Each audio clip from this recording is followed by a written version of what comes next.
Olá para você que nos acompanha, estamos começando mais um Bom Dia Entrevistas e o nosso tema de hoje é o Março Lilás, um mês focado na conscientização sobre o câncer do colo do útero.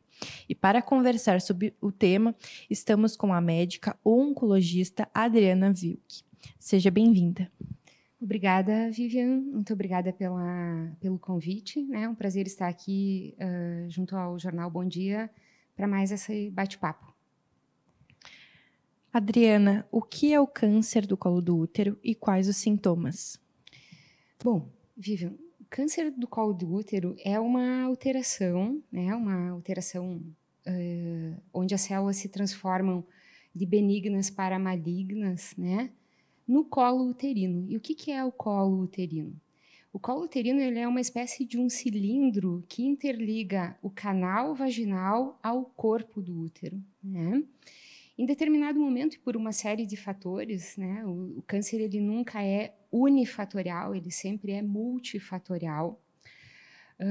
E isso tem a ver com questões genéticas, questões da imunidade da pessoa, né, da mulher, nesse caso do câncer de colo uterino, né? Algumas células começam a se multiplicar de forma acelerada, né, descompassada, perdem a sua função primordial ali no colo uterino e se transformam numa neoplasia maligna. Então, este é o câncer do colo uterino. Com relação aos sintomas, a maioria dos estágios iniciais, né, dos casos em estágios iniciais, não apresenta sintomas, né? Então, ele pode ser, assim como outros tipos de tumores, né? Ele pode ser assintomático. Com o passar do tempo e com o crescimento mais acelerado dessas células, a mulher pode vir a desenvolver um corrimento que ela não tinha antes, né? Por vezes corrimento fétido, sangramento anormal, né? Muitas vezes esse sangramento ele é percebido após manter uma relação sexual, né? Algo que não acontecia e que passa a acontecer. A mulher pode vir a ter dor também, né? Uma dor espontânea ou dor durante o ato sexual, durante a relação, né? Em casos mais avançados, podem haver ínguas, né, perceptíveis nas regiões das virilhas, né, dos dois lados ou de um lado só. E alterações urinárias, como sangue na urina, por exemplo, né, ou uma dificuldade urinária por comprometimento compressivo desse tumor ali a nível de bexiga e uretra. E da mesma forma também alterações para evacuar, para fazer cocô, né? Que também isso é percebido em estágios mais avançados. Mas o que nós precisamos estar alerta são a esses sintomas iniciais que eu citei antes e também as medidas preventivas, né? Para que não se chegue a desenvolver o tumor de colo uterino. E como é feito o diagnóstico? Bom, o diagnóstico ele pode ser feito através, né, de uma paciente, de uma mulher, né, que apresente esses sintomas, né, e aí se faz uma busca ativa pela causa, né, com exame ginecológico, com uma boa anamnese, né, com biópsias ali da lesão. Mas o mais importante é o exame chamado de Papa Nicolau, né, que é um exame de rastreamento e é o principal exame preventivo que nós temos para o desenvolvimento do câncer de colo uterino, né? Esse exame ele é feito numa unidade de saúde, tá? Ou por um médico, ginecologista ou clínico geral, ou até mesmo pelo pessoal da enfermagem treinado com essa finalidade, né? É o famoso exame preventivo, né? Papa Nicolau é o nome da pessoa que desenvolveu, né? Do doutor que desenvolveu, mas ele popularmente é conhecido pelo exame preventivo, né? Se faz uma análise especular, então se coloca o espéculo dentro do canal vaginal e ali se observa o formato, alterações que eventualmente podem existir dentro no colo do útero, né? Dentro do canal vaginal. E se coleta com uma espátula e com uma espécie de escovinha um material celular do colo uterino, que é colocado ou em meio líquido dentro de um tubinho ou espalhado numa lâmina, e aí então ele vai para a análise da patologia. Tá? Esse exame ele tem capacidade de detectar as lesões precursoras do câncer de colo uterino, ou seja, antes de se transformar num tumor. E aí, quando a pessoa retorna para o médico, né, para a médica, para fazer a análise desse exame, para receber o resultado, é dada a conduta, né? Se ela precisa repetir o exame, se ela precisa fazer algum procedimento um pouco mais agressivo, né? Se precisa fazer uma biópsia, ou enfim, uma conização, né? Mas é através desse processo, que é um pouquinho desconfortável, mas assim, muito tranquilo, dura pouquíssimos minutos, né? Que a gente consegue detectar as lesões precursoras e impedir a progressão para um tumor mais agressivo. E quais são os fatores de risco? Para o câncer de colo uterino, a gente tem alguns fatores de riscos bem estabelecidos, né? O principal deles é o tabagismo. Tá? Esse é o tabagismo, a gente sabe que ele é responsável por cerca de 30% de todas as causas de tumores, né? Nós podemos atribuir a ele como um fator de risco, né? Especificamente para o câncer de colo uterino, nós temos a questão de iniciação sexual em idade precoce, tá? E múltiplos parceiros, certo?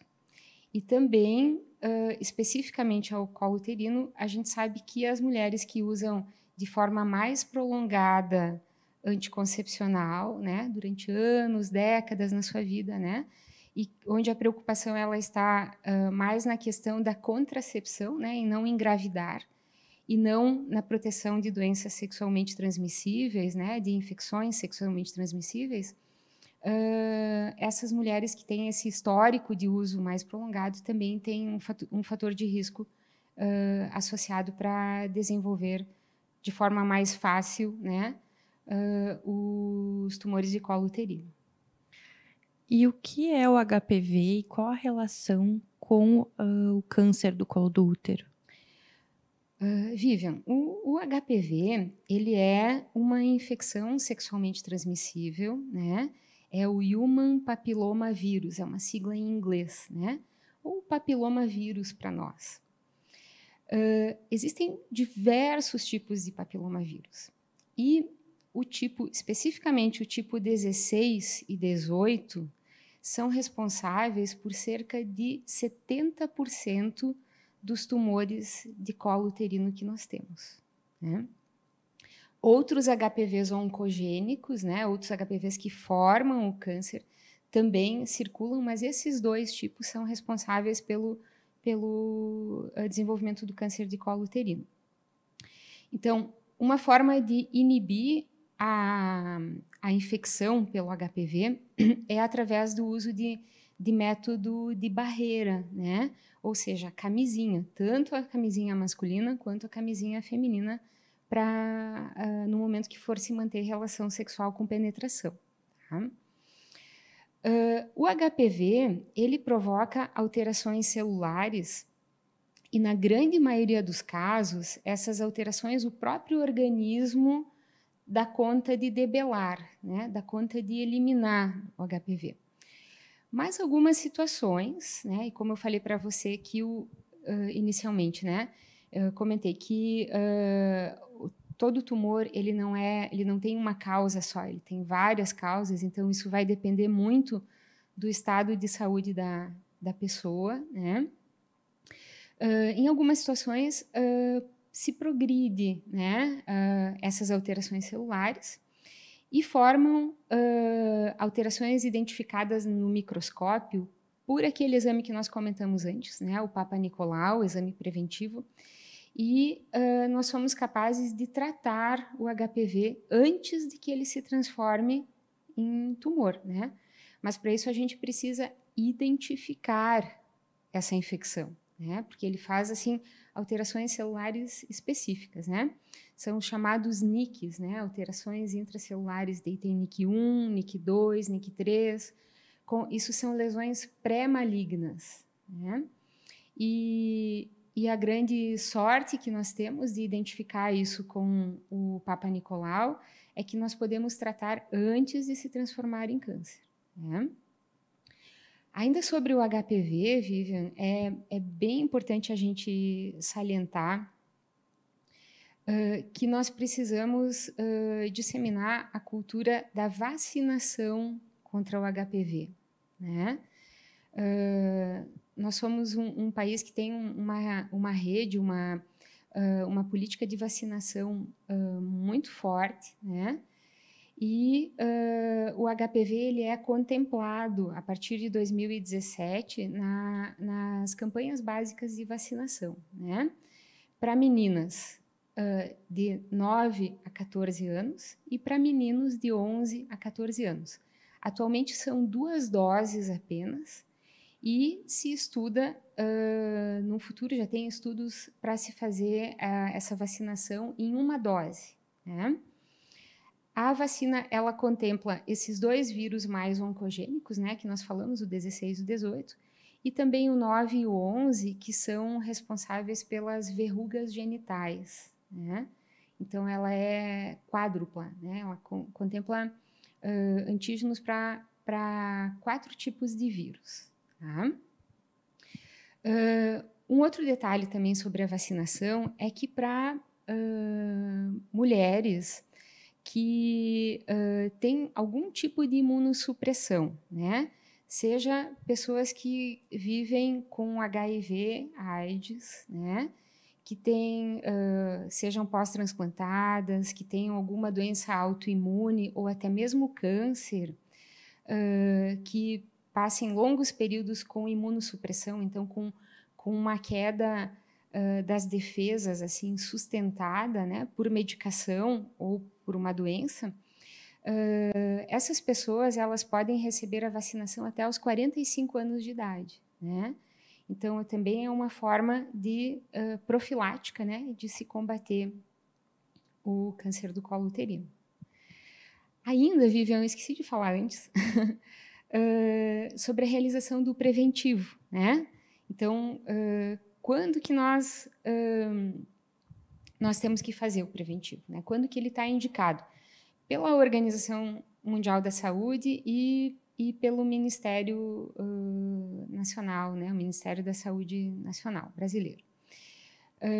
Então, a realização do exame preventivo, ela está indicada para toda mulher ou toda pessoa que é designada mulher ao nascer, né?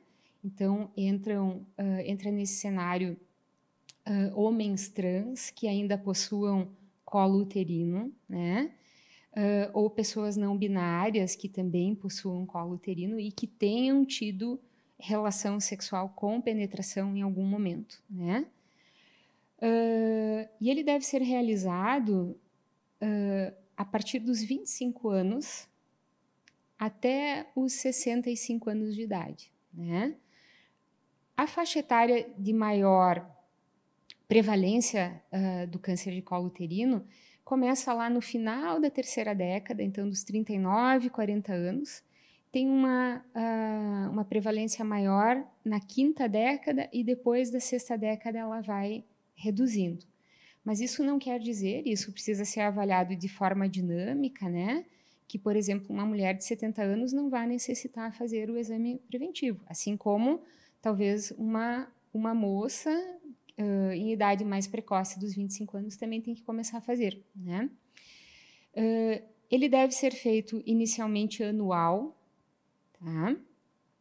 E se 2 exames anuais forem, isso para a população geral, né?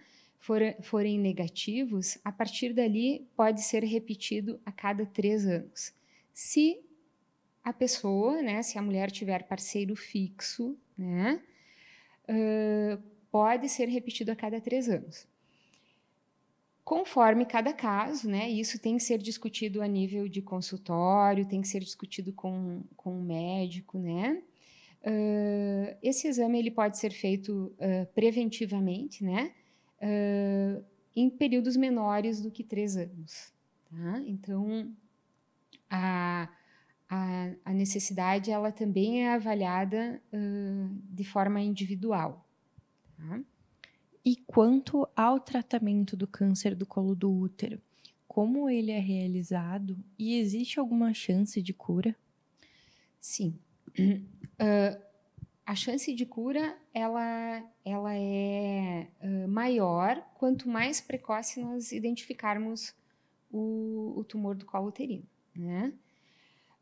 Então, se nós formos relembrar o que a gente falou antes, né? Se a gente conseguir identificar aquelas lesões precursoras do câncer, nós já estaremos curando a pessoa, estaremos curando a mulher, fazendo o tratamento adequado já na identificação dessas lesões precursoras, né?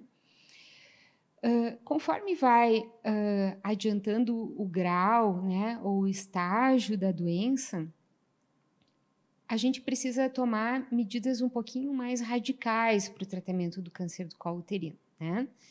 Nas lesões iniciais, esse tratamento, que é feito por especialista, né? Então, a partir do momento que é identificado a alteração celular, essa pessoa, essa mulher, ela precisa ser encaminhada para um especialista, né? Aí o ginecologista, ele vai ver se cabe fazer um procedimento que é uma retirada da porção comprometida, que se chama conização, tá? Como se a gente tirasse, assim, para as pessoas entenderem, uma rolha, né, do colo uterino, que é onde está localizada a alteração.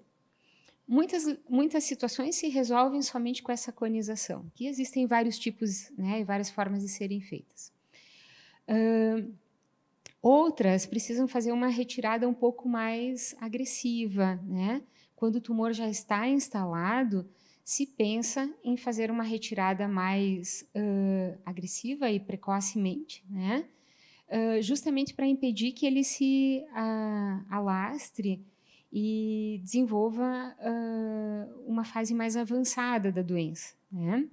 Então, muitas vezes nessa parte é retirado, se faz uma ressecção parcial do colo uterino, né?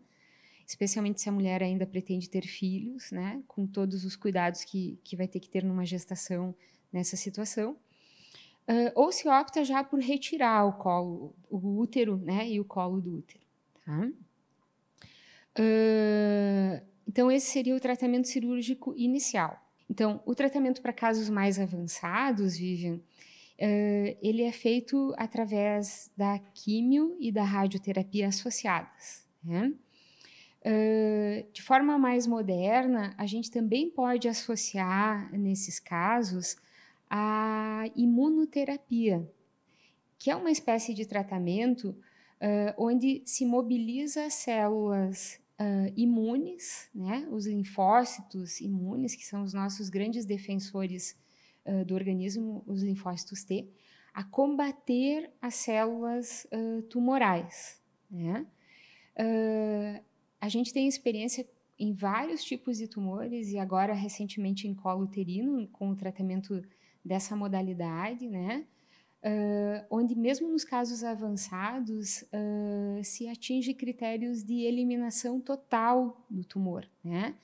O que é um panorama, uma perspectiva assim muito promissora para essas pacientes, né? Então nós temos um cenário promissor, né? Volto a insistir que o diagnóstico e a detecção precoce do câncer de colo uterino pode curar 90% das pacientes, né? Para os tumores intermediários, nós temos tratamento e agora também temos esse cenário novo, né? Com o uso da imunoterapia, que vai beneficiar inúmeras pacientes, tá? Adriana, muito obrigada pela tua presença e a tua disponibilidade em estar aqui conosco conversando sobre um tema tão importante.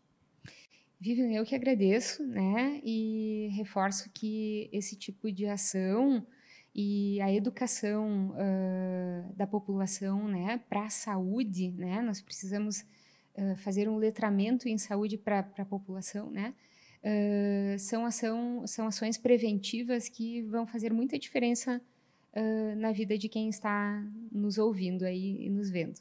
Tá? Agradeço mais uma vez a oportunidade. Muito obrigada. O Bom Dia Entrevistas fica por aqui.